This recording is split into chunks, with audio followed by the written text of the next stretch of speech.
सर्व मंगल मांगल्ये शिवे सर्वार्थ साधिके शरण्ये त्र्यंबके गौरी नारायणी नमोस्तुते। कसे आहात सगळे मित्रांनो? वर्षभर आपण सर्वजण दिवाळी सणाची उत्सुकतेने वाट बघत असतो। दिवाळी म्हणजे आनंद, कुटुंबातील सर्व सदस्यांनी एकत्र येण्याचा सण। दिवाळी म्हणजे दिव्यांचा सण, अंधारावर प्रकाशाचा, वाईटावर चांगल्याचा आणि अज्ञानावर ज्ञानाच्या विजयाचे प्रतीक म्हणून हा सण साजरा केला जातो। दिवाळीतील महत्त्वाचा दिवस म्हणजेच लक्ष्मीपूजन। लक्ष्मीपूजनाबाबत श्री सचिन मधुकर परांजपे यांनी त्यांच्या फेसबुक पोस्टमध्ये दिलेली माहिती आपण या व्हिडिओच्या माध्यमातून जाणून घेणार आहोत।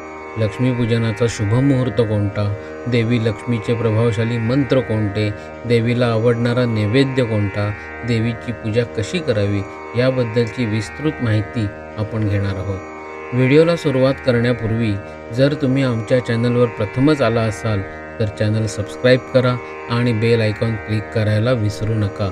तसेच व्हिडिओ शेवटपर्यंत पहा, लाईक करा आणि आपल्या मित्रमंडळींना, आप्तस्वकीयांनाही शेअर करा, म्हणजे त्यांनाही लक्ष्मीपूजनाबाबतची ही महत्त्वाची माहिती मिळेल। कमेंट बॉक्समध्ये आपला अभिप्राय नक्की नोंदवा। तर मित्रांनो, यावर्षी दिवाळीतील लक्ष्मीपूजन मंगळवारी म्हणजेच 21 ऑक्टोबर 2025 रोजी संध्याकाळी 6:10 ते रात्री 8:40 या कालावधीत करायचे आहे। एकूण कालावधी 2 तास 30 मिनिटांचा आहे। या 2.5 तासांच्या काळात रात्री 7:44 पासून 9:17 पर्यंत लाभ चौघडी आहे। त्यामुळे पूजेची सर्व तयारी आधी करून प्रत्यक्ष पूजन विधी, मंत्रजप, प्रार्थना हे मुख्य विधी संध्याकाळी 7:44 ते 8:40 या वेळात म्हणजे 56 मिनिटात करावेत। 56 मिनिटे हा कालावधी लक्ष्मीपूजन विधीसाठी पुरेसा आहे। या काळात वृषभ हे स्थिर लग्नही आहे। लक्ष्मीपूजन विधी होत असताना चांगली चौघडी आणि स्थिर लग्न दोन्हीही महत्त्वाचे आहे। आपल्या घरातील लक्ष्मीपूजन हे संध्याकाळी 6:10 सुरू केलेच तरी शक्यतो स्तोत्र, मंत्रपठण, साधना, प्रार्थना या रात्री 7:44 पासून 8:40 या काळात करा। त्याआधी उपचार, अभिषेक, पूजा वगैरे करायला हरकत नाही। 8:40 पुढेही विधी, साधना सुरू राहिल्या तरी काही हरकत नाही, ते अधिक उत्तम ठरेल। जर आपण परदेशात असाल तर ड्रिक पंचांग नावाचे ॲप किंवा तुमच्या नेटवर सर्च केलं तर वेबसाईट मिळेल। त्यात मुहूर्त सेक्शनमध्ये जाऊन आपापल्या देशातील संध्याकाळी सूर्यास्तानंतर येणारी शुभ, लाभ किंवा अमृत यापैकी एखादी जी कोणती चौघडी असेल त्या काळात लक्ष्मीपूजन करावे।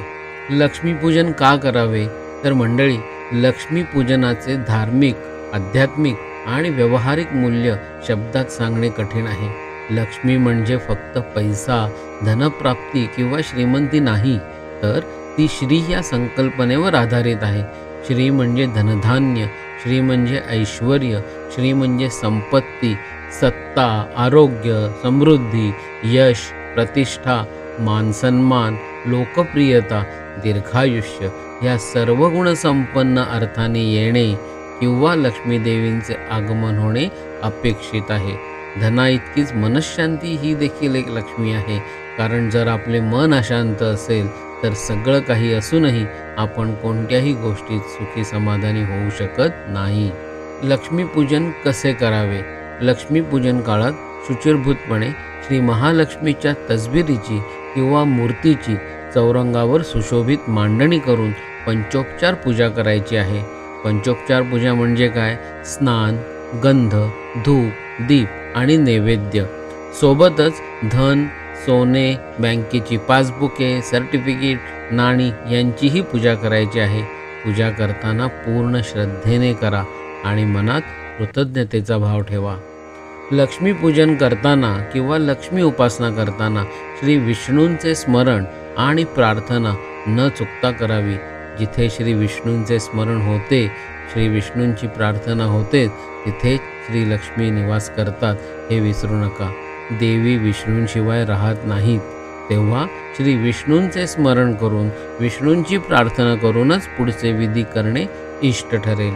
श्री विष्णूंचे मनातल्या मनात स्मरण करा किंवा ओम नमो भगवते वासुदेवाय या दिव्य मंत्राचा किमान 11 वेळा जप करा. पूजा करताना घरातील वातावरण सुगंधित आणि प्रसन्न राहील याची काळजी घ्या. पूजा प्रसन्न मनाने, पूर्ण भक्तीने आणि श्रद्धेने करा. जर तुम्ही श्री लक्ष्मीपूजन करणार असाल तर त्या दिवशी मांसाहार, मद्यपान किंवा कोणतेही अनैतिक, अश्लाघ्य आणि अशुभ कृत्य करू नका. त्या दिवशी वादविवाद करू नका.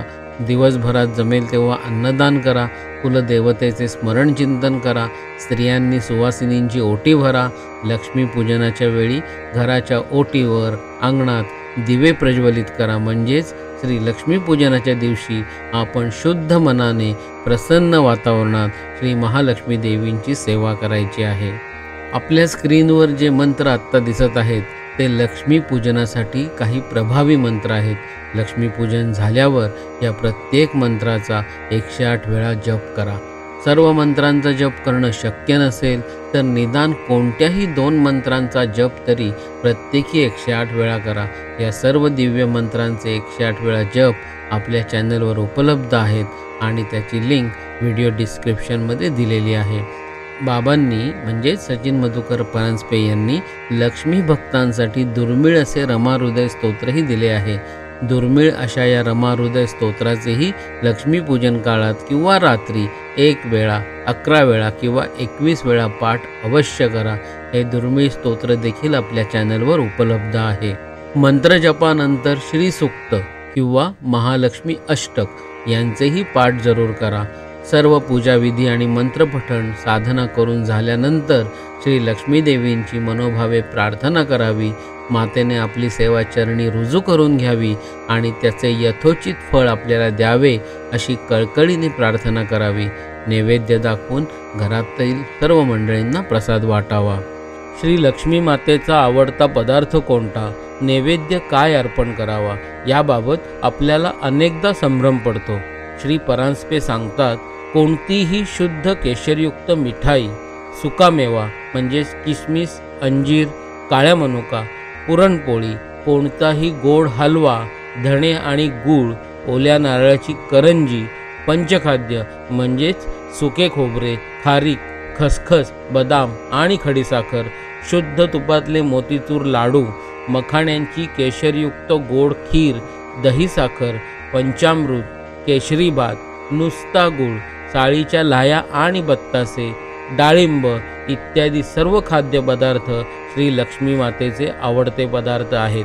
परंतु प्रत्येकाने आपापल्या आर्थिक क्षमतेनुसार लक्ष्मीपूजन किंवा कोणतीही लक्ष्मी संबंधित पूजा अर्चा करताना तसा नैवेद्य यथाशक्ती अर्पण करून पूजेनंतर त्याचाच प्रसाद वाटावा.